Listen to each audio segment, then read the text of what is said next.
Aí, rapaziada, a gente está na segunda semana de confinamento, não é um Big Brother, mas nós estamos presos, né? Quem pode estar preso, né? E se pede que todos fiquem em casa, principalmente aqueles que não estão nos serviços essenciais, né? Espero que vocês estejam bem, psicologicamente, bem, saúde física também, né? Encarando então essa nova realidade nossa durante esses dias aí. Então fiquem com essa humilde companhia, né, durante esse dia aí, não sei que hora que vocês vão assistir, né? Hoje então, agora no caso, começa a aula de planejamento urbano ambiental, correto? Gente, na última aula a gente tinha definido algumas esferas de, digamos, de ação, principalmente a maior em relação ao pobre, né? Nós temos que lembrar que o Estado é a única, digamos, o único a prover a moradia do pobre ou alguma infraestrutura urbana para que o pobre consiga viver mais ou menos decente dentro de uma cidade, né? A gente, inclusive, Milton Santos define o pobre como um cidadão incompleto, porque se ele está na cidade e não participa da vida urbana, de fato, né, não percorre ela como as outras pessoas que têm um poder aquisitivo melhor, um poder de consumo melhor, ele se torna incompleto, né? Então é muito diferente, digamos, a experiência espacial de alguém que está aqui no centro e de uma pessoa que está lá na favela, principalmente as que estão mais afastados aqui de Curitiba, né? Enfim, né, na região metropolitana, como nós sabemos aí, né? Na última aula, então, nós definimos essa grande esfera de ação, né? A gente começou a entender que o Estado, ou melhor, há dificuldades para criar a habitação, certo? Essas dificuldades para criar a habitação, que é a coisa mais importante que nós temos, o problema mais importante e evidente que nós temos, esbarra em algumas coisas, né? Em algumas coisas não, em N coisas, né? O monopólio da terra, digamos, a construção é muito cara, o contexto econômico social, muitas vezes, na maioria das vezes, falta de instrumentos efetivos do Estado, né, e não ficar só lá no papel, que a gente sabe muito bem que nós temos cidades construídas no papel nesse Brasil, certo? Então, apesar do aluguel ser um lucro excelente, existe a inflexibilidade da cidade, então não se consegue modificar uma cidade muito facilmente, as modificações são lentas e essas modificações muito lentas rebate, ou melhor, prejudica a capacidade de transformação do espaço. Ora, se o espaço não se transforma rapidamente, muitas vezes nem para colher o capital, como eu já citei ali da Rua São Francisco, não há uma transformação profunda, né, mesmo sendo rápido. Imagina para quem vai esperar esse espaço ser destruído, primeiro, né, ser pago, ser destruído e ser criado de novo, né? Então, o excluído na cidade, conceitualmente chamando de pobre, como Milton Santos afirma em toda a sua obra, basicamente, né? O Milton Santos não gostava muito de eufemismos, né? O pobre é o pobre, entendeu? Muitas vezes houve uma disfarçatez até, né? No jargão sociológico, o favelado, né? Esses termos geográficos, eles até muitas vezes, quando a gente fala em sala de aula, não no ensino superior, que há uma capacidade melhor de entendimento, mas no ensino médio fundamental. Se você fala favelado, os alunos menores, até mesmo ensino médio, não, professor, é comunidade, como se fosse um xingamento falar que a pessoa é favelada. Correto? Então, e por muito tempo isso foi verdade, né? Hoje as favelas têm uma territorialização cultural, com uma visibilidade social bem mais importante, né, no cenário cultural, né? Nós temos o funk aí, se para bem ou para mal, nós temos a cultura do funk dentro e se irradiando como uma cultura que pode ser curtida de norte a sul do país, né? Por que eu estou dizendo isso? As condições do pobre, né, a sua micro escala, que nós estamos falando aqui então da habitação, ela é projetada por cima, a gente não chegou ainda de fato nos conjuntos habitacionais, nós estamos vendo agora como que esse pobre, ao bel prazer não tão bel prazer assim, né? Ao bel dolor, digamos, vai formando espaço urbano, se utilizando das táticas que ele vai aprendendo a construir e das táticas chamadas muitas vezes por David Harvey ou Lefebvre de práticas espaciais, correto? Então vamos pensar o seguinte: a microescala é a casa, né? A soma dessas casas, mais o comércio, mais o arruamento, mais a estrutura, mais, digamos, tudo isso nos dá então uma morfologia, né? Morfos do grego, forma. A morfologia, ela nos, claro, né, metodologicamente, a morfologia ela pode nos mostrar o encaminhamento que uma malha urbana está tendo e as suas dificuldades no tempo, ou de crescimento ou de retraimento, principalmente, né? Então nós temos aqui o primeiro slide, né? Eu nomeei ali de morfologia urbana, primeiro slide, formas espaciais da urbanização de risco. Eu estou usando aqui essa palavra de risco, é um termo da da Maricato, Hermínia Maricato, uma professora da USP, ela que vem principalmente de 20 anos para cá, estudando principalmente a parte legal da cidade, e digamos, apontando o dedo e falando assim, ora, uma casa aqui, né, digamos, num bairro bom em São Paulo, vale 500 mil, que seja 1 milhão. Lá na favela, a mesma casa, os mesmos materiais, a mesma estrutura, vai valer muito menos que isso, né? Isso é uma coisa que ela deixa evidente, né? Como que pode a externalidade dar valor tão grande a algo tão importante que é a moradia? Como eu já disse anteriormente, a moradia não é algo inventado.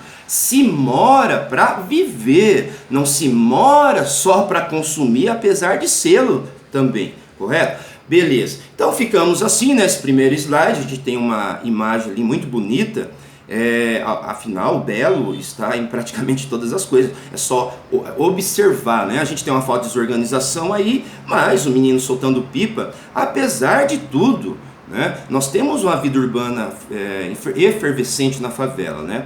Claro, efervescente do lado negativo, né? O fervo, né? Digamos, do tráfico de drogas, né?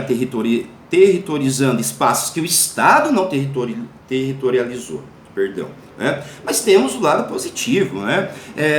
Esse lado positivo, e essa imagem mostra isso, que as comunidades, é claro, isso é uma visão mais da década de 70, onde havia uma união melhor entre comunidades, do ponto de vista sociológico mesmo, né? As pessoas tinham mais, digamos, ligações sociais, conhecia-se mais o vizinho, etc, etc. É claro que isso daí muitas vezes é aumentado devido à baixa capacidade dessas pessoas individualmente de produzir o habitat. Então, muitas vezes o mutirão, né, o churrasco na laje, bater a laje, que é um jargão comum na favela, era então a fonte de ligação entre essas pessoas que se ajudavam, né? Lembrando, aqui no Paraná, apesar de ser um contexto totalmente diferente, nós tivemos um pouco isso, né, para baratear a casa própria, né, o chamado multirão, uma palavra indígena que significa juntar-se, né, alguma coisa que não dá para traduzir muito bem, né, essa palavra tupi aí, né, putiron, multiron, e nós tivemos então na década de 90 aqui no Paraná, final da década de 80, começo da década de 90, as pessoas se reunindo, vizinhos, parentes, para fazer a casa própria, né? Essa imagem então aí, a primeira imagem aí nos mostra um Rio de Janeiro iluminado, né? Uma favela iluminada, uma favela, digamos, com vida, e isso é interessante para quando a gente for tocar nesse assunto, que é um assunto delicado, afinal você pode trabalhar em várias instituições, essas instituições podem estar dentro da pobreza. Como que você fala da pobreza, estando dentro da pobreza e ao mesmo tempo não estando lá? Possivelmente você não vai morar nesse bairro onde você dá aula. Isso acontece, né? Isso aconteceu comigo. Eu dei aula em vários bairros de Colombo, né?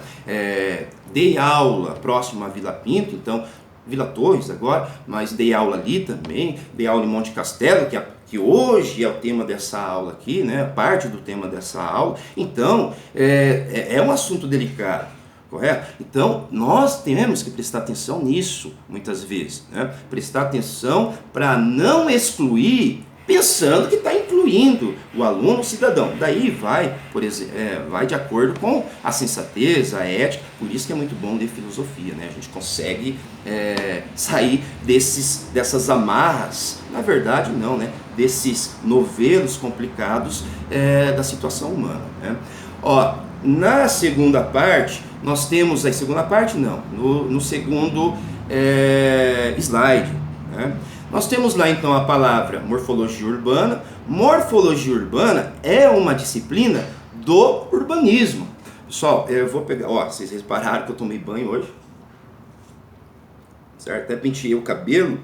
Vai chegando uma época que eu acho que montar um prédio é mais fácil que pentear um cabelo. Então é toda uma engenharia para tapar os buracos, né? Não está mais funcionando, né? Bom, enfim, vamos pensar o seguinte.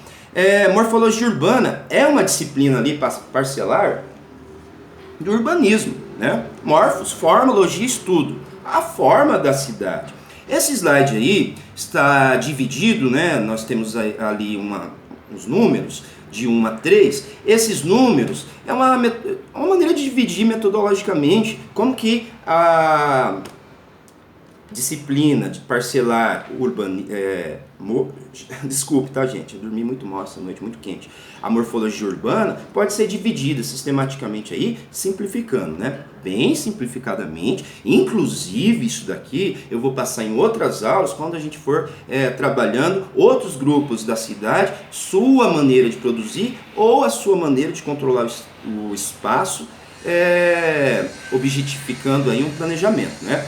Número 1, nós temos lá relação entre as construções. Ora, quando você olha um estudo de morfologia, você tem que se ater uma análise morfológica urbana, você vai se ater como que essas construções estão dispostas dentro do espaço. É claro que numa cidade modernista, né, os espaços verdes, os espaços abertos em relação digamos, aos prédios, esses prédios em relação aos parques, os parques em relação às vias de acesso, ótimo, né? Isso é uma trama urbana organizada, né? Essa trama urbana aí é um tecido, digamos, várias linhas, né, de cima e embaixo, né, um quadriculado, que basicamente não é tão complexo de entender isso daí, né? Principalmente se você sabe a data, se você tem imagem de satélite para estudar isso daí, né? Ao contrário de uma favela. A favela tem uma digamos, trama urbana que é muito complexa, né? Digamos, a trama dela tem tantos componentes sociais, físicos de fato, físicos para bom, para ruim e assim por diante, que faz com que essa trama urbana seja mais complexa que uma trama lá do período modernista, né? Das cidades, digamos, planas, certo? Das cidades tabulares e das cidades, digamos, recortadas por verde, né? 2, nós temos aí a análise por meio de uma escala metodológica, né? Isso é importante para nós agora, porque vou situar vocês aqui.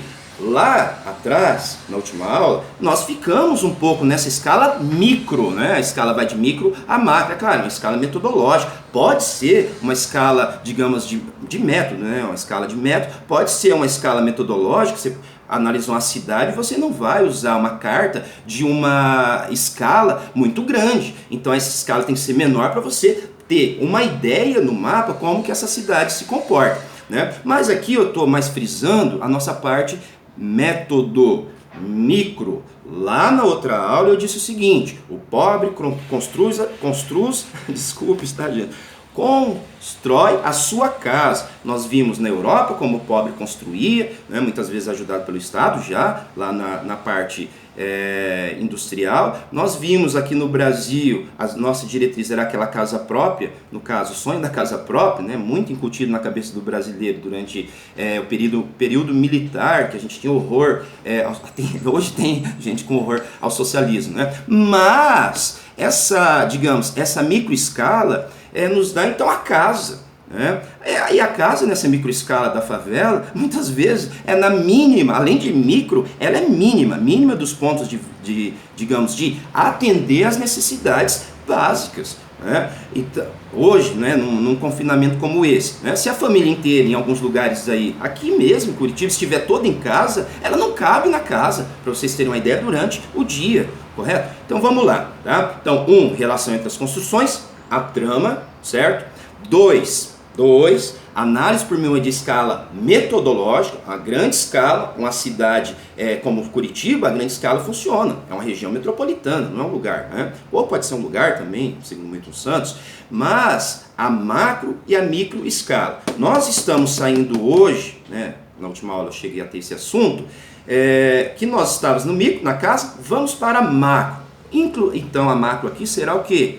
O estudo, né, um exemplo aqui de um tecido urbano, no caso, já explico aí para vocês, beleza, tá? 3, processo de formação, história e espaço. Por que é importante a morfologia urbana? Gente, como todo estudo morfológico, ou morfologia das plantas, ou geomorfologia, ou tudo, né, essa questão morfo, a gente pode entender a evolução daquele organismo. Seja um organismo vivo, seja um organismo físico, como as montanhas, mas aqui a gente está falando de um organismo social. Então, como que essa forma foi, digamos, se espalhando no espaço, né? Muitas vezes como se fosse um processo de fungo mesmo, que vai crescendo e invadindo uma região, correto? Então, pensamos dessa maneira aí. Se você tem a história e o espaço juntos, né, é um método também, né, nós conseguimos entender então como que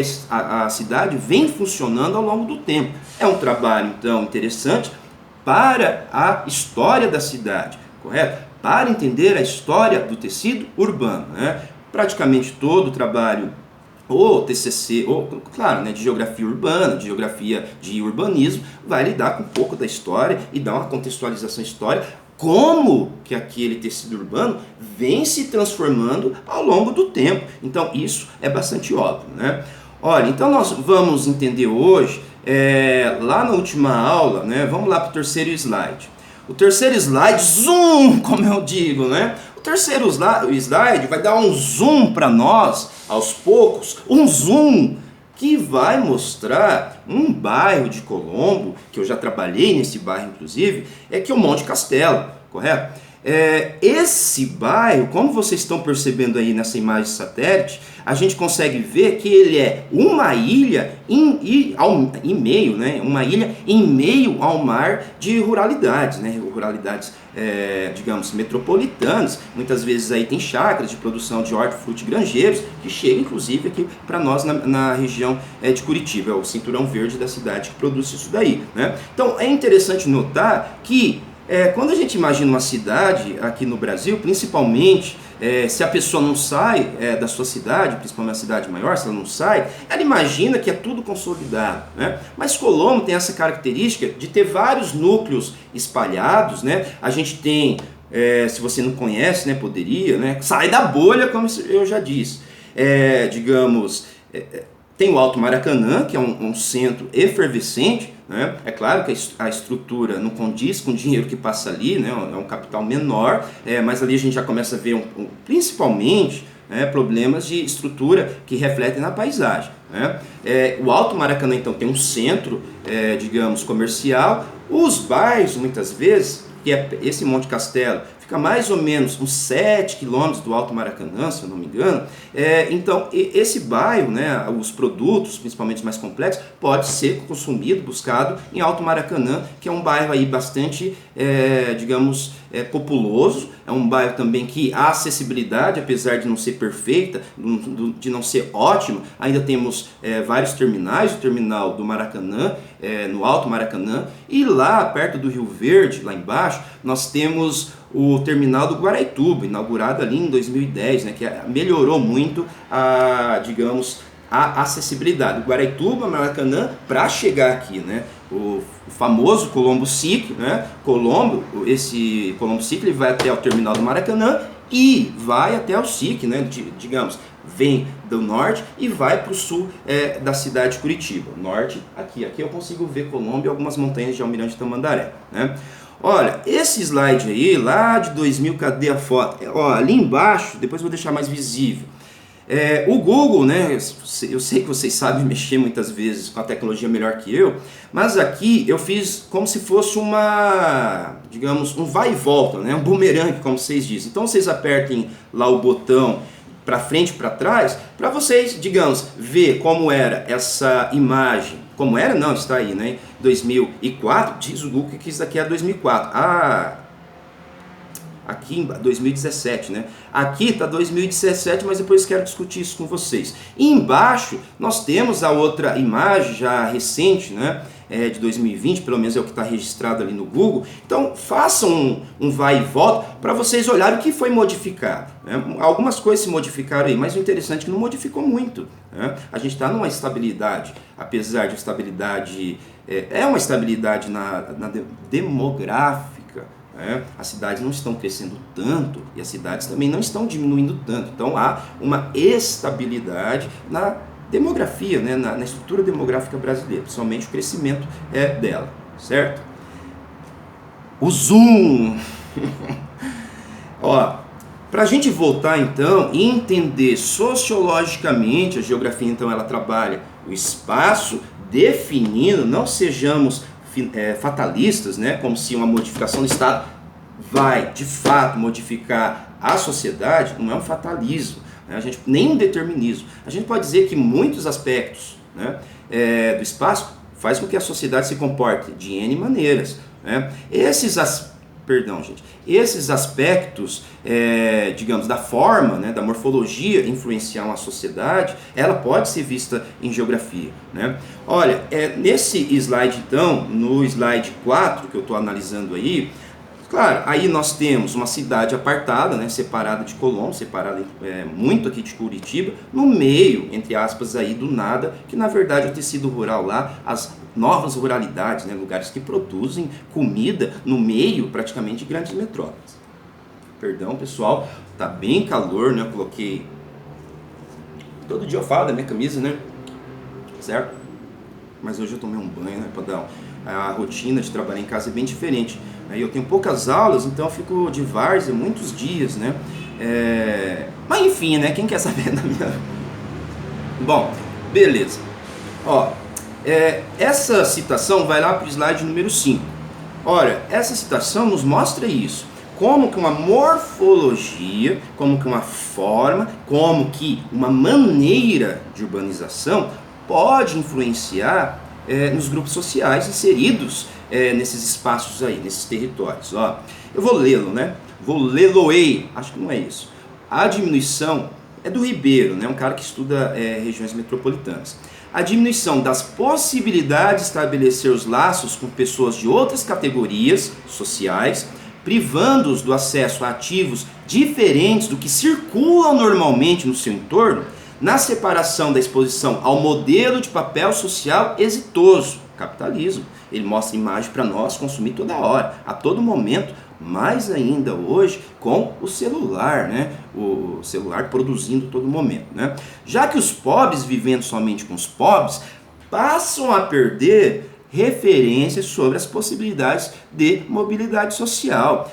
Quando eu olho para isso, né, um exemplo bastante evidente, bastante claro, é quando uma comunidade, pode ser brasileiros, né, mudam para o estrangeiro. Meu irmão, por exemplo, meu irmão ele está lá na Irlanda, possivelmente ele vai ficar, claro, só se ele morar lá, né? Mas possivelmente daqui a um ano ele vai voltar sem falar inglês. Por quê? Porque as comunidades estrangeiras começam a viver em grupelhos, em grupos, pequenos grupos, né, dentro de uma cidade. Ora, eles não aprendem a língua porque eles não têm contato com o estrangeiro, né? Claro que isso é uma questão de proteção social, né? Muitas vezes sofrem até preconceito, mas pense, se você não sair da sua bolha brasileira dentro da Inglaterra, mesmo você fazendo um intercâmbio, você não vai aprender inglês. Ora, aqui a gente pode pensar o seguinte, gente, uma sociedade que raras vezes, né, muitas vezes essas raras vezes, digamos, são produzidas pelo Estado na escola, com o exemplo de um bom professor, ou exemplo, digamos,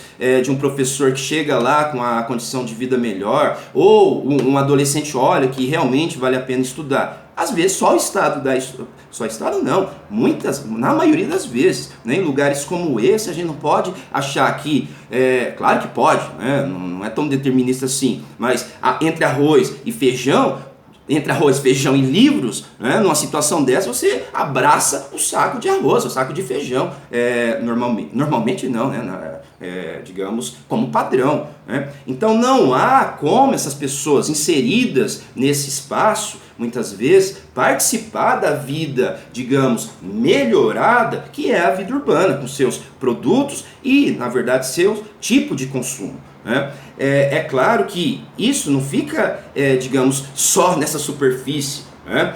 Quando a gente olha para dentro disso, a gente não vai se ater à parte do narcotráfico, porque a geografia urbana dá mais conta disso, mas quando a gente se atenta a isso, a gente vai perceber que aí dentro a sociedade começa a funcionar de maneira diferente. Né? Porque aí, por exemplo, né, quem é mais forte vai, digamos, sobreviver. Esse mais forte que sobrevive, ele pode ditar suas normas dentro desses espaços, lembrando até feudos, lembrando até pedaços de passado, né, feudais, onde o senhor, né, no caso aí, sentado em cima de um trono de cocaína, mas controla esse bairro aí. Que adolescente, né, vivendo uma condição dessa, vai olhar para o tanto de estudo, muitas vezes o professor lá que chega de ônibus na favela, e vai falar assim, bom, eu vou estudar ou vou para esse caminho mais fácil? Ora, a história a gente sabe, a história é repetida e a história é banalizada, a gente vê isso todos os dias no jornal.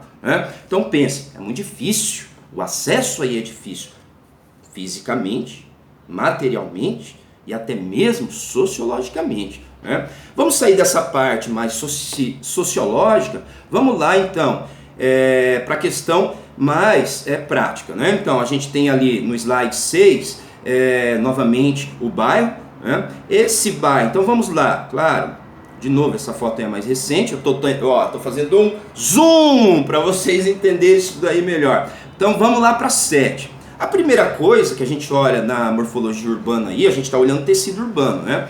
É que, pessoal, ali está escrito lugares mais altos. Então, a água da chuva, ela se canaliza sobre essa malha urbana, provocando aqui na parte de baixo da figura, digamos, eu não digo problemas, por exemplo, alagamentos que podem prejudicar ali, né, a questão social ali, mas aqui já tem uma erosão. Em alguns lugares do Paraná, esse tipo de malha urbana fez com que ocorresse, digamos, destruição de solo, que se produzisse bossorocas, por exemplo, ou vossorox, por exemplo, né, devido à malha urbana que é ou mal planejada, de acordo com o sítio urbano, a gente vai chegar na questão do sítio urbano, ou, digamos, ela está num lugar que não se sabia se podia construir ali, né? Em cima de um arenito ou perto de um rio, né? Às vezes, muito tempo, as coisas vão acontecendo, só depois de 100 anos você vai perceber que ali não era um bom lugar para se construir uma cidade. Veja Joinville, né? A cidade lá perto do rio, alaga sempre, e pense, né, gente, os índios não faziam as suas, digamos, vilas, né, perto do rio, porque eles sabiam que não dava, né? Apesar que eles mudavam muito de espaço, né? Então nós temos lá, vamos lá para a figura não, né, para o slide número 8, ali então eu coloquei um círculo azul, área inundável, a água chega até ali, e zoom, né, vocês conseguem ver então que ali está ocorrendo um processo de sedimentação não, de águas de rolagem, de superfície, né, trazendo muitas vezes o lixo, trazendo, digamos, enxurradas, muitas vezes prejudicando inclusive a própria malha urbana, né, ao longo do tempo, né. Inclusive, eu vou repetir aí, isso daí é um Monte Castelo. Zoom novamente, nós temos um recurso, digamos, muito importante hoje, né, que é o Google Earth, né, que faz vocês, digamos, ter a visão da favela como se fosse a água, insípida, inodora e transparente. Transparente seria que você estivesse lá olhando, né? Então é uma maneira muito limpa, né, sem fazer trabalho duro ir na favela, ou sujo ir na favela, afinal muitas vezes não tem nem asfalto, né, nesses lugares aí. Então vocês estão olhando aí, no conforto da casa, esse ponto do slide 8, a visão dessa região aí. Então o que se percebe é um lugar não de várzea, mas um lugar mais plano, então isso daí indica água, né, uma retenção de água. Esse lugar aí, inclusive, eu sei o que é, né, nós temos alguns pântanos aí, e vocês podem olhar lá embaixo o processo construtivo, né, que não é nada comparado ao que a gente vai ver agora de ruim, mas também não é algo padronizado. Nós temos ali, olhando para as casas, você percebe materiais diferentes, tempos diferentes, materiais diferentes, poder aquisitivo diferente. Às vezes se faz uma parede de madeira porque não tem o concreto naquele tempo. Depois essa parede de madeira é substituída por uma parede de concreto, né? Se a situação financeira é melhor, tá? Estou um pouco agitado, né? Eu já falei que não vou falar da minha vida. Dormi muito pouco, gente. Muito quente, tá, né?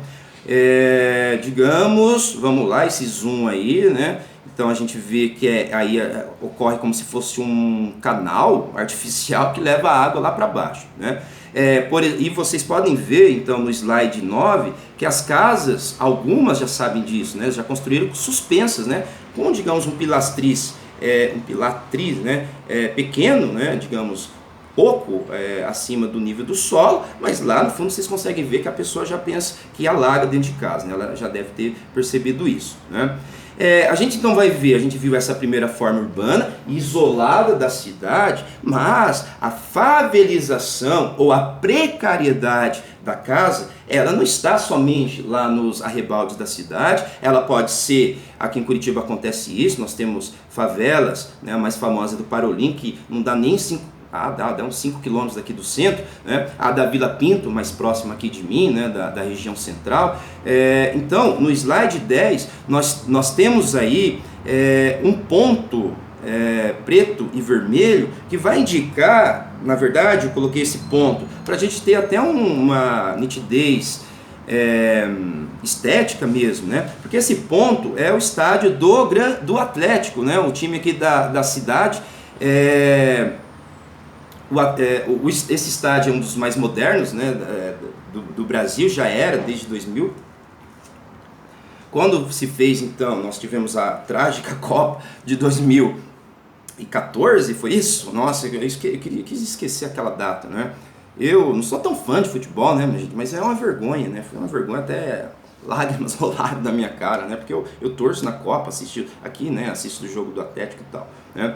Pessoal, quando então eu coloquei o estádio do Atlético aí, não era só para a gente ter essa ideia de localização, né? Que perto aí do estádio do Atlético, né? No slide 11, né? Tem esse horror estético aí, como que uma coisa tão rica pode estar perto de uma coisa tão pobre, né? Num país em desenvolvimento, não, subdesenvolvido, melhor, né? Mas num país que tem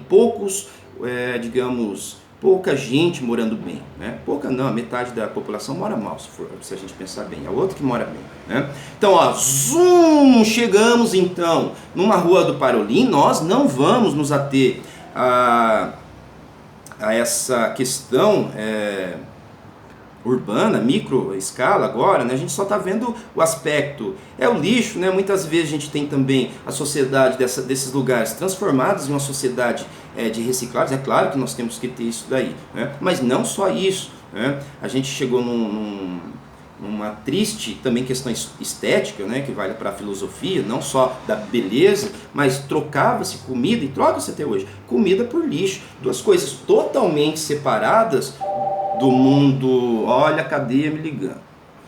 Duas coisas separadas do mundo mais modernizados, o lixo e o detrimento e a comida, os detritos e a comida, né? Você trocar comida por lixo, digamos que a estética do bom, né, a estética do bem não está sendo nem respeitada, né, filosoficamente falando também, né? Às vezes eu dou essas piradas filosóficas, mas pense, né, gente, uma sociedade inteira, muitas favelas transformadas em sociedades baseadas na reciclagem. É ótimo, ajuda, mas esse é um problema também, né? A gente tem que pensar isso mais na geografia urbana. Ai, vamos, gente, acorda! Já pensou se tivesse o Louro José aqui do lado me ajudando, né? Não poderia ser outro bicho, né? Ó, conceitos de espaços informais. Esse conceito é da professora Madianita, ela é professora ali na arquitetura da Universidade Federal do Paraná, né? Ela fez o seu doutorado. Eu fui na banca desse doutorado aí, né? A ideia mais interessante, né, dela é a questão que o pobre é o primeiro a chegar. Ele vai urbanizando aquela cidade, né? Aquela cidade não, ele vai urbanizando aquele espaço rural. Esse espaço rural às vezes dobra até de valor porque ele chega, mas ele é como se fosse aquele cara na picada, só que muda-se o contexto, não é mais lá na floresta, mas aqui não há uma floresta, né, de pedra, né, uma selva de pedra, porque ele vai chegar primeiro, ele vai fazer o trabalho duro primeiro. Muitas vezes esse pobre, esquecido, há 60, 70 anos atrás, foi ele que deu origem à favela. Tá tendo uma obra aqui, faz tanto tempo que essa obra tá, digamos, funcionando, aí tem esse barulho aí, tá, gente? Tomara que não perturbe. Se tivesse frio dava para fechar, mas está muito quente, né? Ó, essa citação nos situa, né, conceitos de espaços informais. Claro, né, eu falei que o eufemismo muitas vezes é utilizado para se referir à favela, mas aqui, espaços informais, definidos pela tese da Madianita Silva, em 2012, foi todas as tipologias derivadas de um processo de produção do espaço urbano que se realiza um déficit dos parâmetros da moradia adequado ao direito à cidade. É algo mais geral. Mas qual déficit? Salubridade. A gente tem o quê? Casa, claro, falta de privacidade. As casas são muito próximas. Essa falta de privacidade pode, é claro, né, não é mistério para ninguém, não vira notícia, vira notícia todos os dias nesses jornais, digamos, mais sensacionalistas, que são abusos sexuais, problemas de estupro, pedofilia, coisas que acontecem nesses pequenos espaços aonde não há uma separação dos corpos. Correto? Então a sociedade é muito mais piorada em espaço dessa maneira. A gente tem a questão da falta, digamos, de materiais. Eu disse que dependendo do contexto econômico, pode-se comprar material melhor ou pior, certo? Então há uma dificuldade em se trabalhar os materiais. Então a casa ela é feita de material não termicamente, digamos, capaz, né, de fazer com que as pessoas ali tenham temperaturas boas dentro de casa, e assim por diante, no frio, no calor, inclusive, né? Ó, o slide 16 então nos dá mais ou menos, né, o IBGE chamava de habitação subnormal, não ter banheiro é um caso desse, né? Eu tenho amigos que trabalharam no IBGE, ou até mesmo fazendo trabalho mais, digamos, de peão mesmo, que é trabalhar em algumas instituições de pesquisa. Eles afirmavam, eles que eram dois, né, o do IBGE e o da pesquisa, que não tinha casas no Parolim que não tinha banheiro. A pessoa ia lá perto do rio Vila Guaíra e fazia suas necessidades, levava papel, né, ele contando como que era a vida dessas pessoas aí, né? Então, 16, né, o slide 16, nós temos então embaixo o slide 17, que tá pequeno, tá, gente? Ficou pequeno, mas daí na casa de vocês podem distorcer e dar uma aumentada para vocês verem os pontos. Aqui a gente tem a região metropolitana de Curitiba. Foi um programa de pacificação, não como no Rio de Janeiro, narcotráfico, mas pacificação fundiária, né, assistida há algum tempo atrás aí na nossa cidade, né? Esse programa então mapeou essas regiões, né, a região metropolitana. Vocês estão vendo ali as áreas em verde, são lugares de preservação ambiental, né, UPPs, APPs.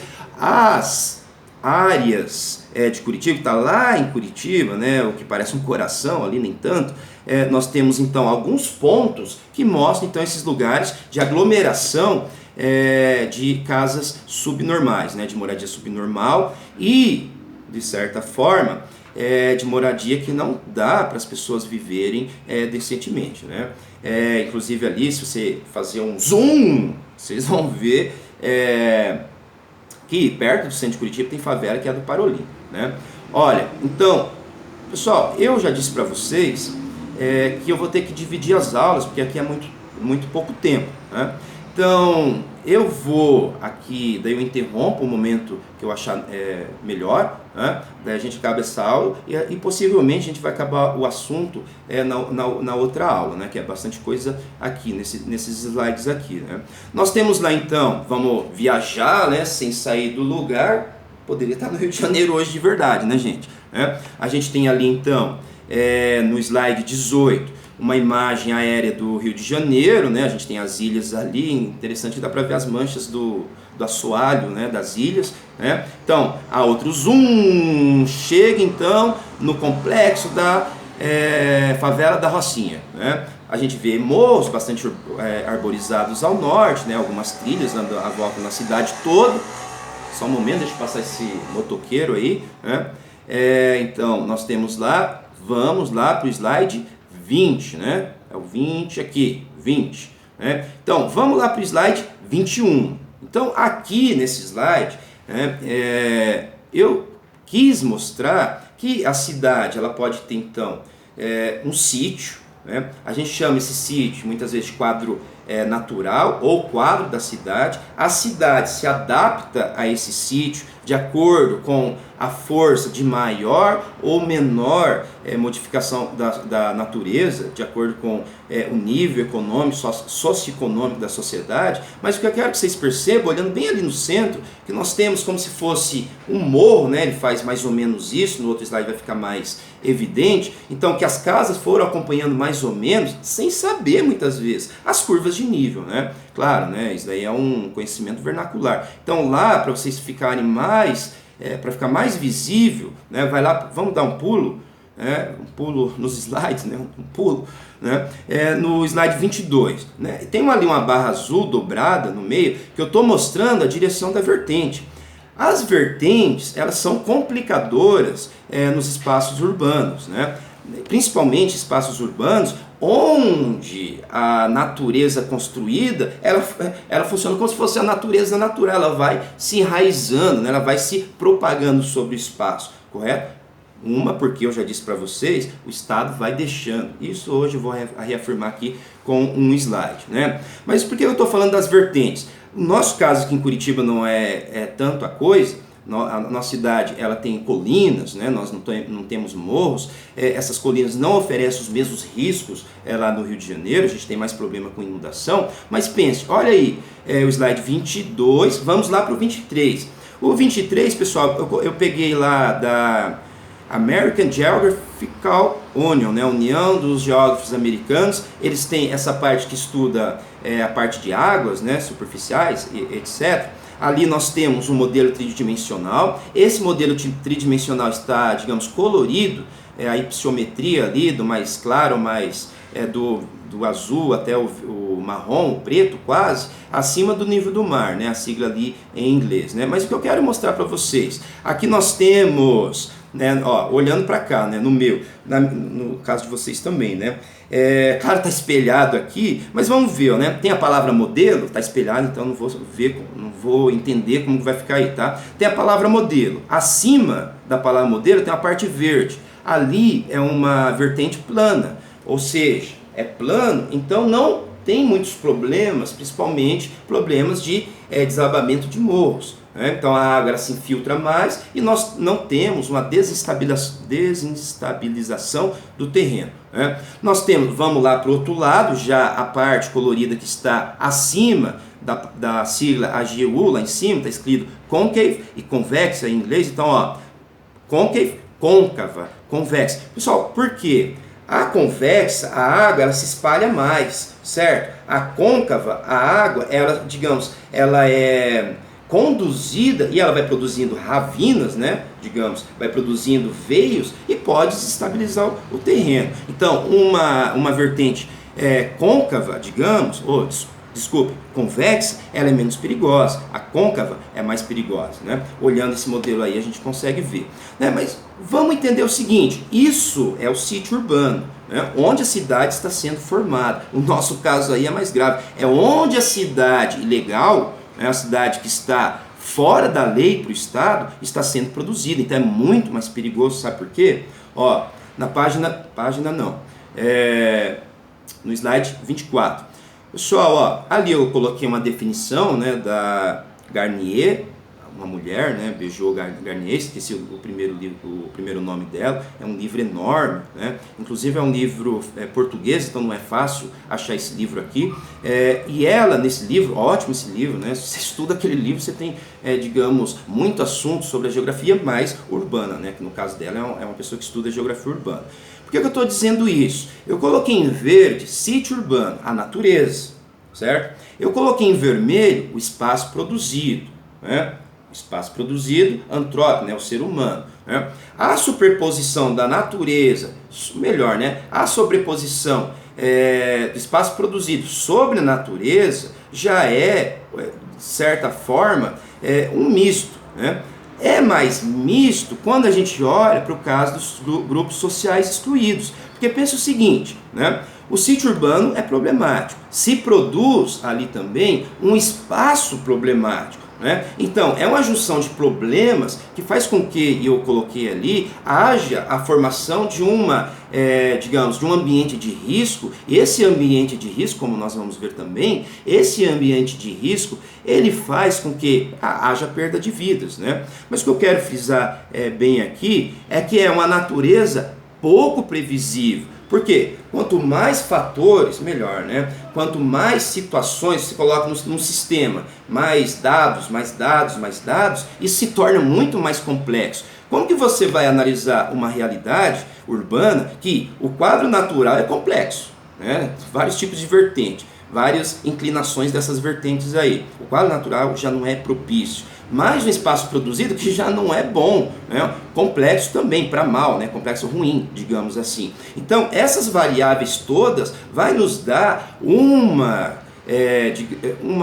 ambiente muito perigoso, porque você não consegue prever, né, em pouco tempo, ou digamos num tempo maior, como que esse espaço ele vai se comportar, né, diante de uma grande chuva, diante, né, aqui não é o caso do Brasil, mas de um terremoto, diante, por exemplo, de uma grande avalanche, alguns lugares que tem neve, estão entendendo? Então são mais coisas que chegam para dá mais complexidade a isso daí, né? E o risco está nisso daí, né? Aqui tem a palavra risco, né? O roxo, né?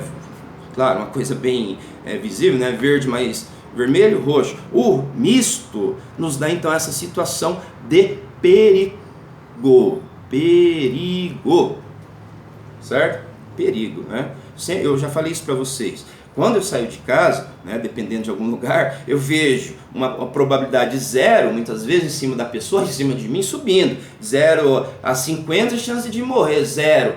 Passa debaixo da escada, vai lá para 90. Né? Passa perto, por exemplo, de uma rodovia muito movimentada, vai lá para 100 praticamente, risco de se morrer. O pobre tem mais essa régua, né, imaginária em cima da cabeça das pessoas. O pobre, todos os dias, que mora nessas regiões mais afastadas e perigosas, a gente vê então isso subindo e descendo, né, durante a vida dessas pessoas, né, até um dia fatal que pode acontecer o pior, né.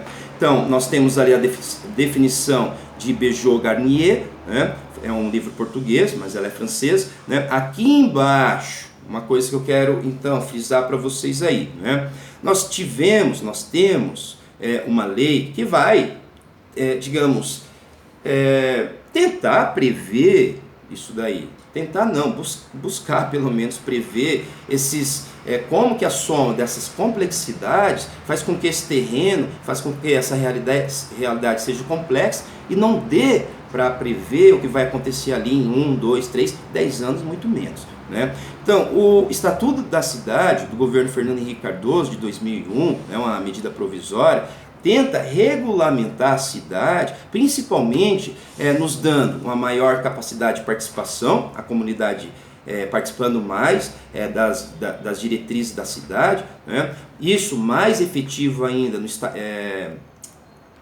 depois eu vou voltar nisso, tá, gente? Mas vamos ficar primeiro nessa parte aí. Mas aqui a gente tem um delineamento, né? Esse delineamento, a professora Hermínia Maricato, ela estuda, né? Ela estudou bastante.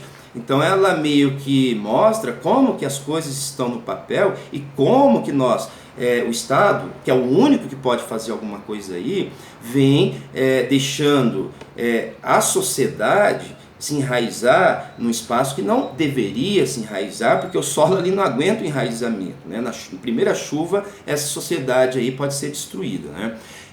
Então nós temos ali, vamos ler esse slide, o 25, Estatuto da Cidade, para compreender, né? Então eles lançaram cartilhas, tem uma cartilha dessa, né? Essa cartilha então era coisa muito simples, né? No artigo 4, né, que reza, né? Mas essa oração aí, pelo jeito, não é para Deus, dê uma olhada nisso. O artigo 4 reza que no caso da ocupação acarretar risco à saúde dos ocupantes, o poder público garantirá ao possuidor o exercício de direito que trata os artigos 1, que é um lugar sem risco, né? A Constituição Federal de 88 já nos permite uma sociedade no papel, que está lá no papel, que todos têm direito ao acesso à moradia, né? Uma moradia decente, trabalho decente no interior da cidade, né? Como vocês sabem, não é uma realidade muito visível isso daí, né? Pessoal, só que eu quero chamar a atenção aqui, ó, risco à saúde. Por isso que essa oração, eu acho que essa oração não vai para cima, ela vai para baixo. Sabe por quê? Olha, risco à saúde. Então, olha lá que esse Estatuto da Cidade, observando então agora, né, esses dispositivos legais, né, que olha só, o risco à cidade, é o slide 26. Ó, desmoronamentos, enchentes, insalubridade. Nas grandes metrópoles brasileiras, o cumprimento dessa determinação. Os termos utilizados são: o poder público garantirá que você saia dessa área de risco. Só que, olha isso daqui. Digamos, risco à saúde, dá uma olhada nesse slide aí, 26, que mostra uma pedra aí de 200 toneladas rolando o morro. Ora, isso é risco à saúde? Né? A sua casa cair na sua cabeça, ou seu chão desabar debaixo de você, é risco à saúde? O risco à saúde da sanitário é uma coisa. Agora, uma estrutura que te mata, não, isso daí não é risco à saúde, isso daí é risco à vida, né? Ou melhor, um risco de morte, né? Esse risco à saúde, né, nesse slide, inclusive aí até gera até um sarcasmo, né? Uma coisa, não um humor, que é uma coisa agradável, mas uma coisa sarcástica, porque como com a pedra é risco à saúde, uma pedra de 200 toneladas, passa por cima, mata as pessoas. Né? Então isso é uma coisa, uma leve coisa para vocês entenderem o padrão desse documento, apesar de muitos dispositivos legais interessantes, né? Mas tem essas questões aí que amarra o setor público, que não é, muitas vezes não digamos, aconteceu, é de propósito. Eu já disse para vocês, a burocracia esconde as responsabilidades. Até você chegar no engenheiro que permitiu esse tipo de apropriação aí, que não devia, né, no passado, né, digamos, você nunca vai achar esse cara, você nunca vai achar quem assinou o papel muitas vezes. Então a burocracia, a papelada, ainda faz isso, né, principalmente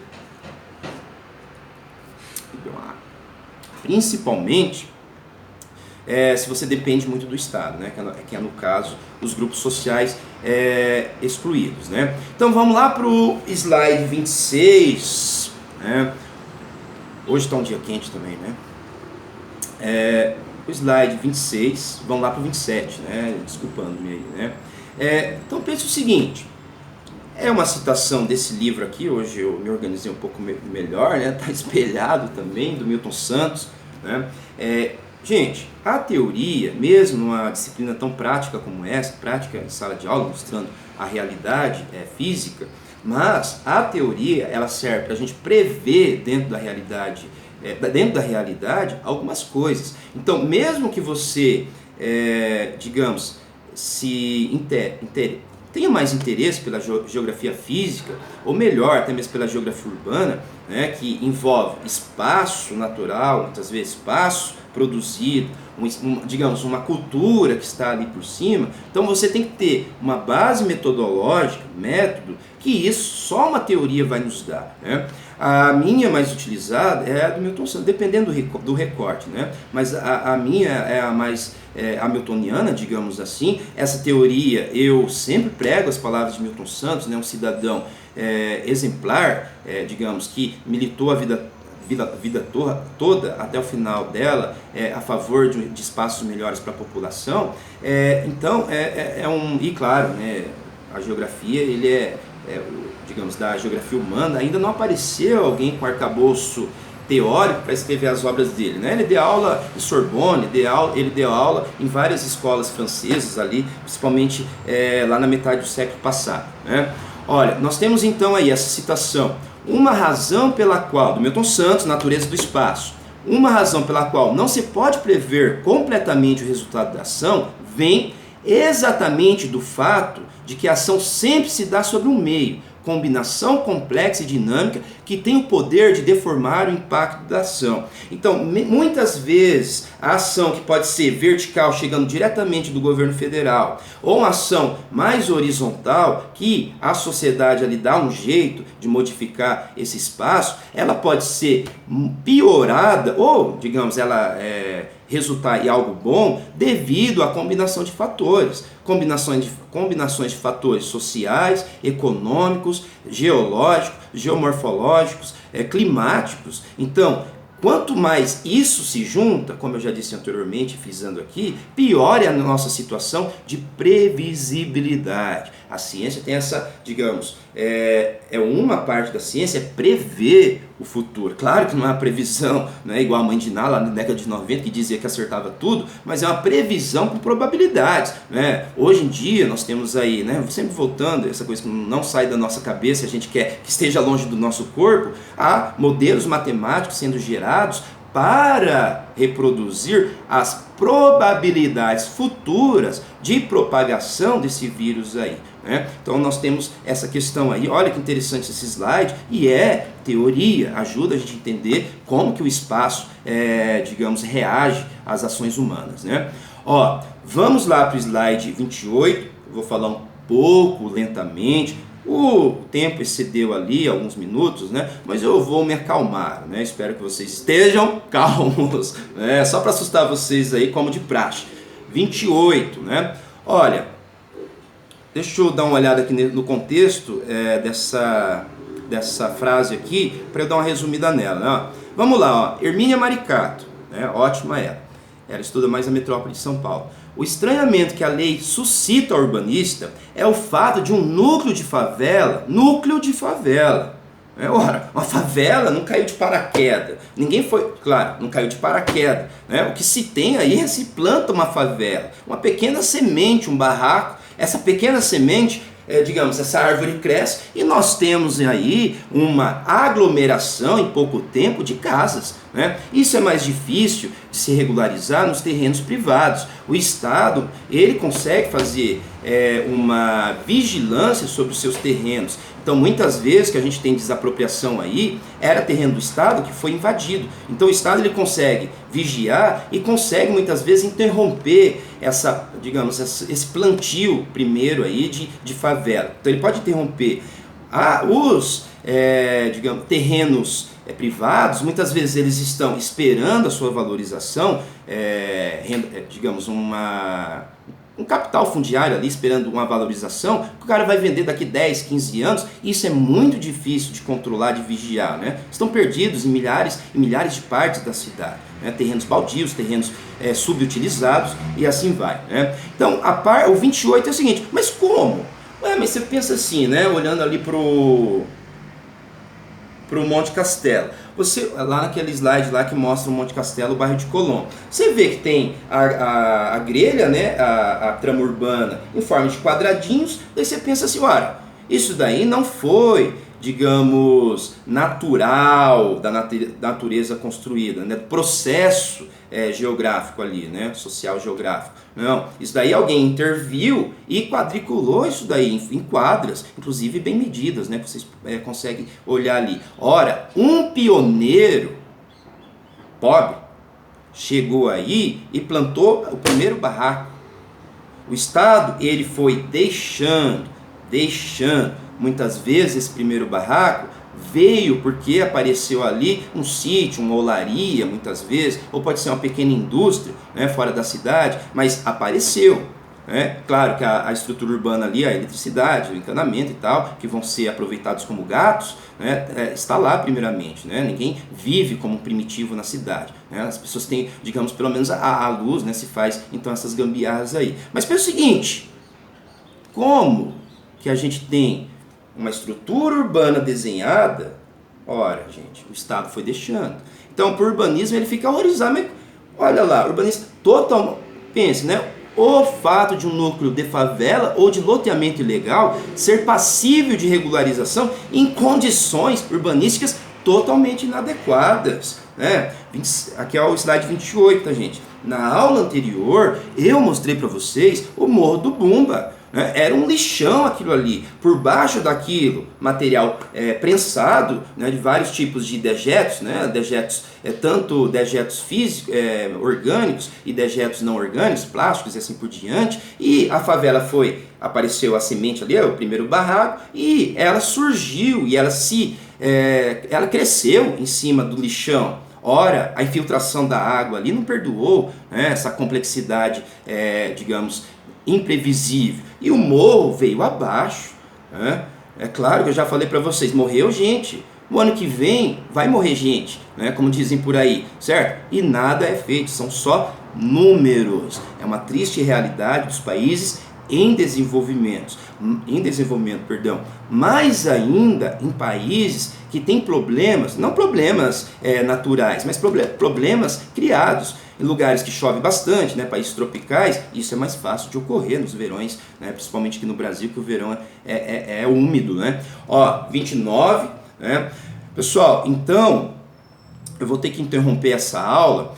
A próxima aula, porque já excedeu, né, 20 minutos aí, a próxima aula ela vai então mostrar como isso, toda essa teoria, essa questão, digamos, científica, ela pode se transformar num conhecimento escolar, né? É porque assim, o planejamento urbano aqui, a gente tem essa parte muito, digamos, acadêmica, mas vamos lembrar sempre que isso você vai poder passar para os seus alunos, né, no ensino fundamental.